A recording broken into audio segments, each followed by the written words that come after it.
Uncle Sam FM here, and this is going to be part 3 of my Playing MLS in Football Manager 2018 guide. And what we are looking at in this video is actual player acquisition. How do you acquire players in MLS in Football Manager? It's clearly not like most of the leagues around the world. It's not as simple as, well, you find a player and you buy him, or you call a player up from your academy and stick him in. In MLS, there's several methods for acquiring players, and so we're going to look at those. All right. So first of all, the first method that most people know or have heard of, at least in American sports, is trades. This is when we'll talk about each one of these, but trades is simply team-to-team transfers within the league. You also have discovery signings, which thankfully has kind of been simplified in this version of FM. You have homegrown signings. You do have free transfers. But then you start getting into some weird, confusing methods for those of you from outside the States. You have waivers, you have the SuperDraft, you have the reentry draft, and you have the Waiver Draft. And a lot of this can kind of seem, well, I don't want to say intimidating, but it can seem complicated, but it's really not as complicated as it might sound. For me, I believe that when you look at kind of each method, it helps to understand and know the why and the how, and it makes it easier. So, first of all, the first acquisition is trades. These are simply transfers between MLS clubs. And one of the things that you kind of have to understand about MLS is that it's not like leagues around the world. And this legally, officially, MLS is what you call a single entity, meaning that all the clubs that play in MLS, they are not clubs. They are franchises of one single entity, which is, Major League Soccer owns all of the contracts in MLS. When it comes to foreign transfers, foreign player purchases, the league handles all of those. The teams don't handle them themselves. They, at the very least, they work with the league to make these transfers happen. And so when it comes to trades within the league, this is simply teams trading assets from one team to the other. Assets that can be used in trade negotiations are allocation money, and you can now trade either general or targeted allocation money. And we'll look at each of those towards the end of this video, what allocation money is. You also can trade current players. You can trade SuperDraft picks. You can trade international slots, as we've said already in the previous video. You can trade those from from anywhere up to 5 years, or even a permanent slot. And then you can also transfer what's called player rights. So when a player leaves MLS, the team who they played with retains the rights to their playing rights in MLS. So if for example a player left Seattle and went to play for Hammarby in Sweden, that player's rights, should he come back to MLS, would be owned by Seattle. So let's say the Portland Timbers wanted that player. They couldn't go just sign him. They'd have to actually acquire his rights from Seattle, and they have to do that through a trade. And so that's trades. That's what trades are in MLS and FM. You also have what was previously referred to as discovery signings. They're still called this, and in real life it's a very confusing process.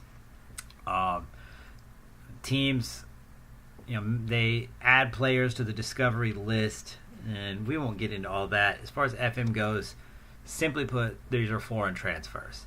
They use the club's transfer budget, which that's not allocation money. Allocation money is something different. But so if you want to make a discovery signing or a foreign transfer, you will use your club's transfer budget, and this does include loans. And in previous years, in last year's version of FM, you were only allowed to make 6 discovery signings. But it's my understanding that there's now no limit to discovery signings. I've never seen. The truth is, most teams aren't going to sign 6 foreign transfers in a year, but I've not seen that come up yet in my experience with FM. I've not seen the discovery, and in real life, there's no limit. they have what's called a special discovery signing, which you're supposed to only be allowed to do one of those. But again, in real life, it's much more confusing than it is in FM. In FM, no limit. You can sign as many foreign transfers as you can. Also, you have homegrown signings. These are simply players that are signed from your academy team. There's no limit to the number of those players that you can sign. Free transfers, these are obviously players out of contract. Now, if these are players that have been waived by an MLS club, then you have to go through the waiver process, which we'll cover that in a moment. But players that maybe got released from a club overseas, and no MLS club owns their rights, this would be a free transfer to which there's no limit. You can sign as many free transfers as possible. However, if this happens to be an 18-year-old American player that left his academy, you're not going to be able to sign them. The only way you can acquire American youth players is either from your academy or from the SuperDraft. Waivers is a method that is very confusing to a lot of people from outside the United States.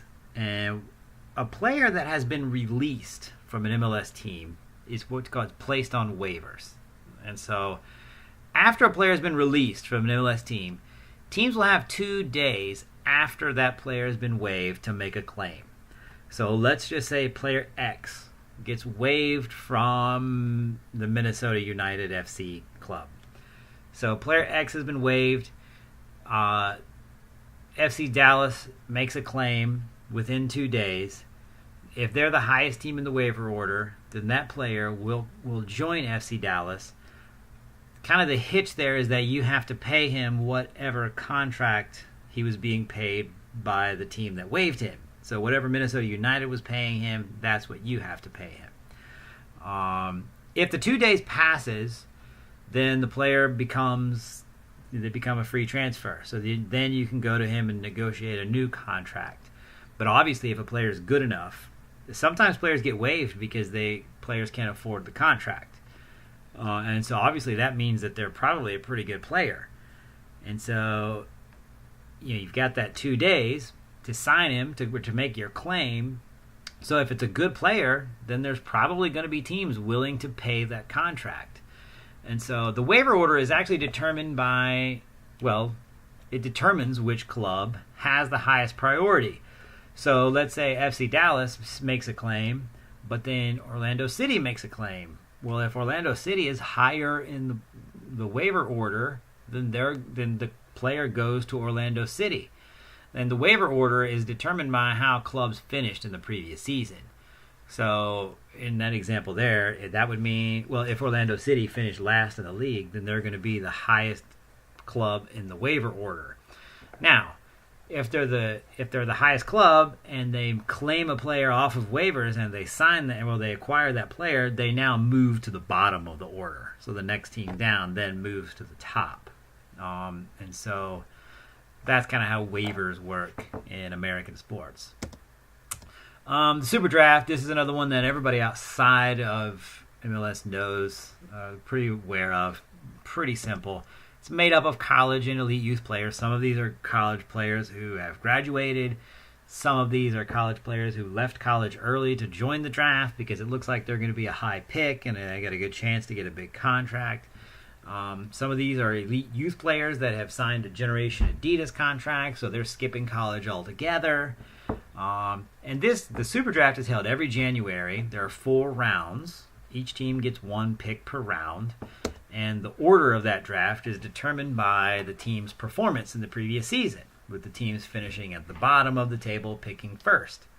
So if you finish dead last in the league, you're going to get the number 1 pick in the SuperDraft. If you won the MLS Cup, you're going to get the last pick of each round of the SuperDraft. Now again, SuperDraft picks are tradable assets. So if you have the number 1 pick and maybe you don't want any of the players coming up in the SuperDraft, you could trade that pick for a player that you do want. And some teams do that. So SuperDraft picks are assets, just like allocation money. There also is the re-entry draft. This is held at the end of every season, and it consists of players whose contracts have expired or are expiring. So if you have a player who his contract expires at the end of the year, and this draft is held in December, he will be entered into that draft. And so usually if a player is not good enough to get a contract, nobody's really going to want them anyway. But they have this draft, and the purpose of it is the league owns these contracts anyway, so they want to sort of help players find spots, in the league, even though their contracts have expired. Sometimes, though, these players are going to forego the re-entry draft and choose to leave MLS. So if you have a player whose contract is expiring, but he thinks he can go maybe to Norway or Sweden and get a better contract, maybe Germany, wherever, then they will not participate in the re-entry draft. In FM, I don't believe I've ever picked a player out of the re-entry draft. I've never seen a player worth drafting. That doesn't mean you won't. I'm just telling you that it's rare that you're going to have this really great player in the re-entry draft. The waiver draft, on the other hand, is a little different story. This is held in March. It's held after the squad registration date, and it consists of players that were waived because teams left them off of the final squad registration. So a lot of times these are going to be players who, again, teams couldn't afford to register. Maybe their contracts were a little too big. There's any given number of reasons that a player would not be included on the final squad registration. Again, sometimes these are good players, so you occasionally can find a gem in the waiver draft because you can now pay down salary cap impact with allocation money. Though it is a little rarer to find elite players in the waiver draft, but it still does occasionally happen. You also have another interesting component of real life that Football Manager recreates is the expansion draft. So in 2018, this year, LAFC, the Los Angeles FC franchise, entered the league.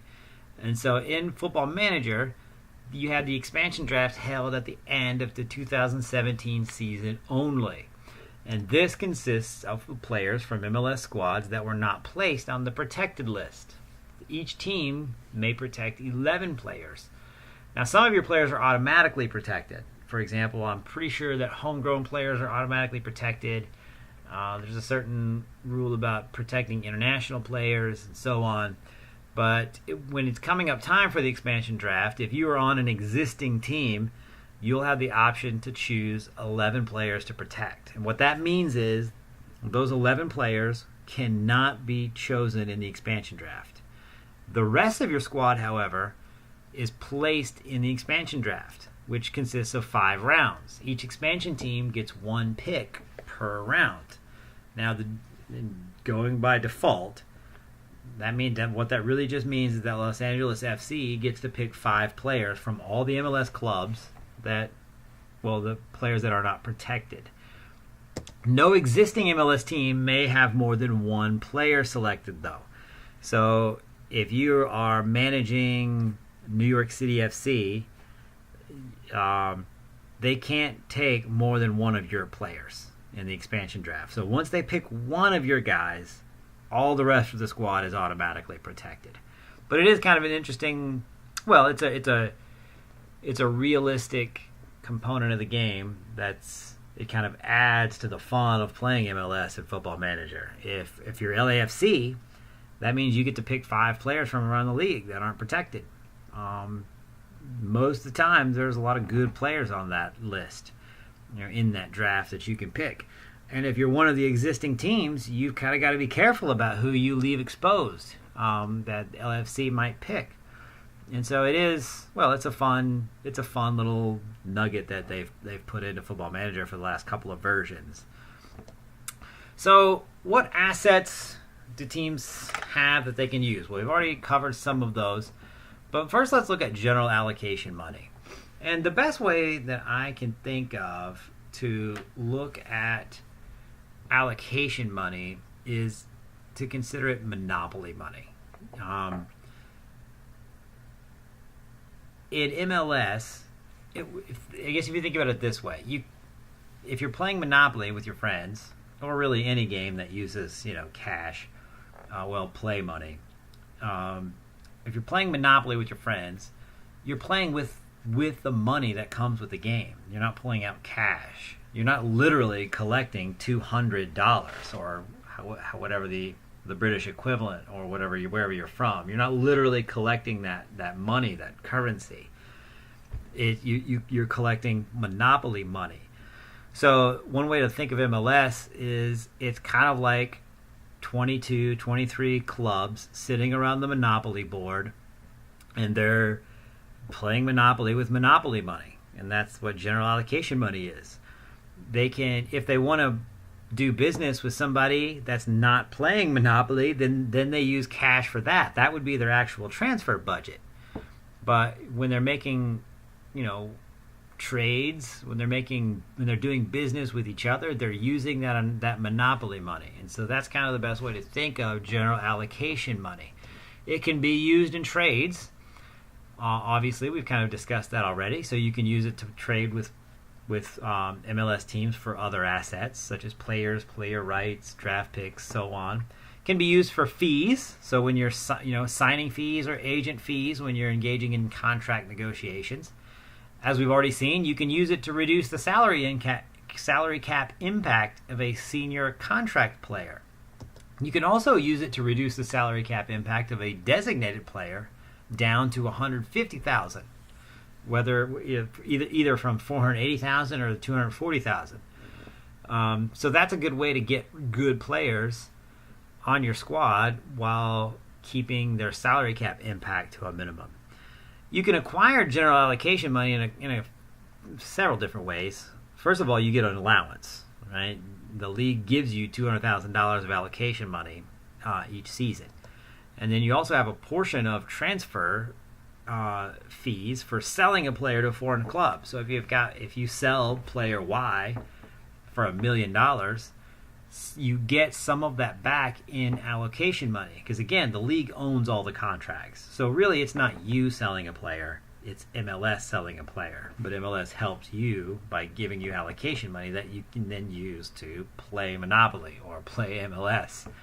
You also get allocation money by qualifying for the Champions League, which you get $200,000 of allocation money for that. The league also seeks to help clubs that fail to qualify for the playoffs by giving them $200,000. And the idea there is competitive equity. They're trying to help them be more competitive. And so you might argue that that's rewarding mediocrity, but what they're really trying to do is keep the league competitive. They don't want there to be, they don't want the same clubs to just dominate every year. They don't want a La Liga situation where Barcelona and Real Madrid trade between 1 and 2 every season. They want every team to be more competitive, and so they help the weaker teams by giving them more allocation money to spend. I don't have this here, but you can also get allocation money, obviously, through trades. You can, in a way, you're selling players for that Monopoly money or that allocation money in a trade. Another type of allocation money is targeted allocation money. This is distributed by the league at the beginning of every season. I believe the amount's like $150,000, maybe $200,000, and that does not accumulate. Meaning you can get more during the season, but at the end of the season it's gone. And then the next season you sort of start over. You can use targeted allocation money to be used to convert a designated player down to a senior contract player.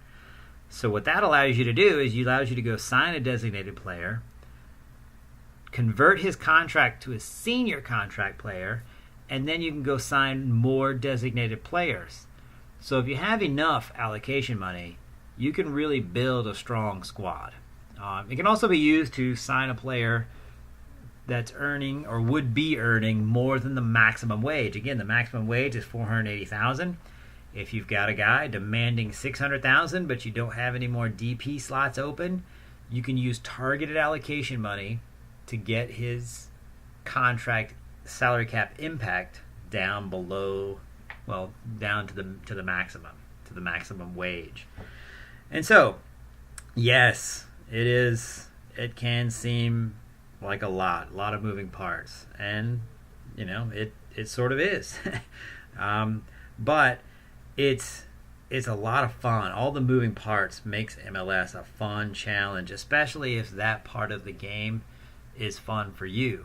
If you're simply a player who likes to, you know, mess around with the tactics, the strategy, then maybe MLS isn't as much for you. But if you do enjoy the whole idea of squad building, MLS is definitely going to give you a fun challenge to work with. So this is Uncle Sam FM, and I will be signing off. This is part 3 of my guide. I probably will continue by playing MLS a little bit, keeping the guide going by showing you how a lot of these different things work. If you do have any questions, any critiques, criticisms, please post them in the comments. But this is Uncle Sam FM signing off.